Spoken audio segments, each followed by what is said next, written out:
here, guys. So this was a big one. 51% attacks. Tell us what it is and how it can be a threat to proof of work and the proof of stake, and which one is more likely to have the chance for the threat to become a reality and why. Take it away, Seth. Okay. This is my favorite question. Let's do this. Lean in. All right. So, a 51% attack. It goes like this. Let me know if the muscles get distracting. But 51% attack means that you control 51% of the consensus for a network. This mostly applies to proof of work. And if you do that, then you have the privilege to write the next block on the blockchain. Do you follow? All right. Good. Here's the problem. If it's a small network, it doesn't take that much compute power to get 51%. And sometimes, depending on the algorithm that you use, you can just rent the hash power from this company called NiceHash. And then rent it. Yep, you can rent it. That's how the hack that happened to Bitcoin Gold took place. And the attackers stole 20 million US dollars worth of that coin. It happens all the time in the wild. But on proof of stake, it's just a little bit different. Proof of stake, you need more than 51% of the collateral, and it depends on the network. You could need all the way up to 70%, maybe even higher. Depends. But 51% attacks are unique to proof of work networks. And if it happens, it doesn't automatically give you coins. You have to control the network for long enough to do what's called a double spend. So you just cover your tracks.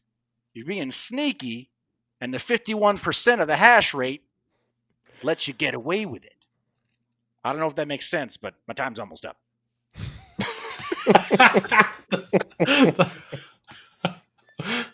So explain for the viewers the double spend problem.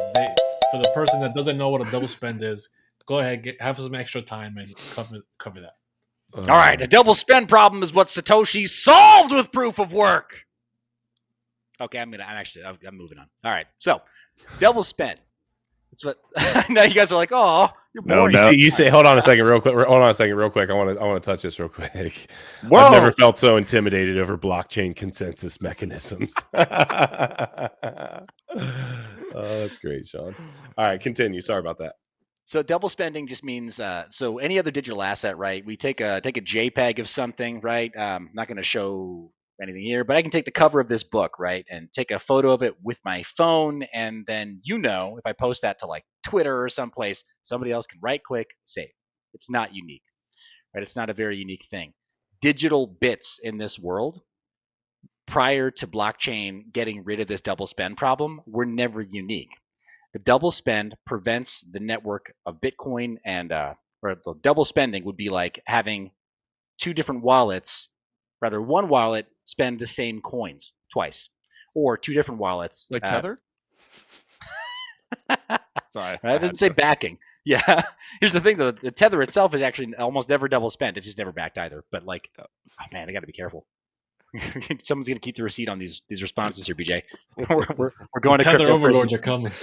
Yeah, but double spend just means like the same wallet spends the same coins twice. And prior to proof of work getting rid of the double spend problem by ensuring security through these checks, like these hashes, to secure the block, like these millions and now billions and trillions of guesses at what the correct hash to put the block together and ensure that the record is integral and that the other records also have the correct copy. Prior to Bitcoin, the double spend problem was the main problem of eGold and even other cryptocurrencies. For the audience's benefit, Bitcoin is not the first cryptocurrency; it's just the first successful one because it got rid of the double spend problem. But a 51% attack is a way that you can double spend. With Bitcoin, I mean, good luck, man. The amount of logistical problem. Yeah. It'd be huge. It's not even a question of money, right? It is a logistical problem too with Bitcoin. You simply can't go incentivize all the 51% of the miners, like by waving money at them or by approaching them with a $5 wrench. You can't force them to. Or if you did force them to give Be a lot of yield to you wrenches. 51%, not only would it be a lot of wrenches, but once you hit them with that wrench, who's going to pay the power bill? It's proof of investment. It's proof of irrevocable investment, right? See, Nick, that's why Bitcoin's the only one that matters.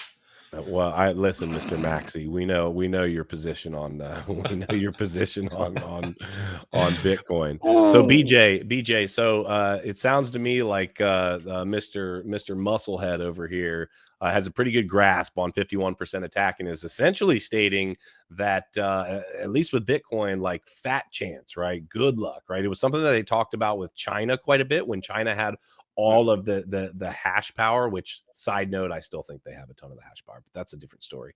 So talk to me about that, BJ.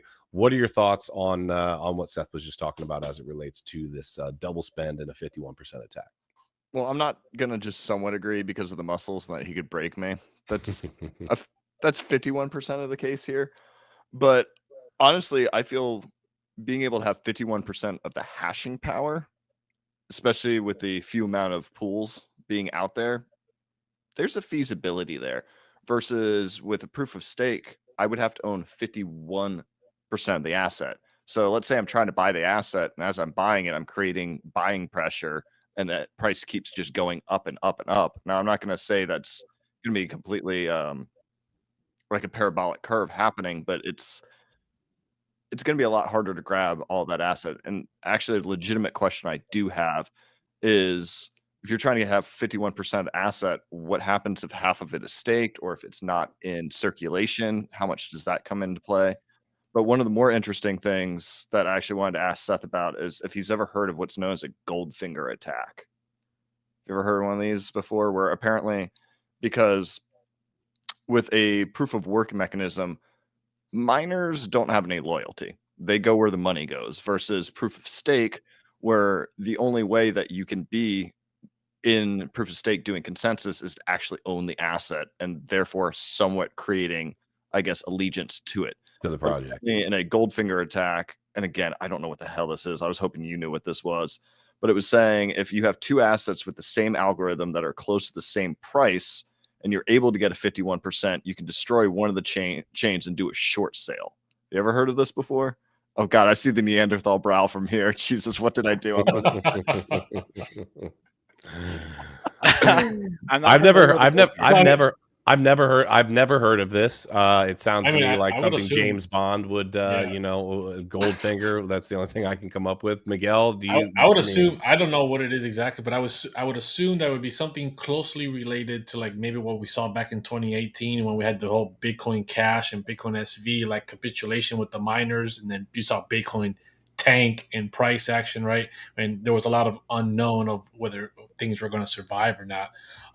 And that kind of goes to the allegiance, right? That the miners don't have allegiance. They'll just go to whatever place they can get the most profit from and just capitulate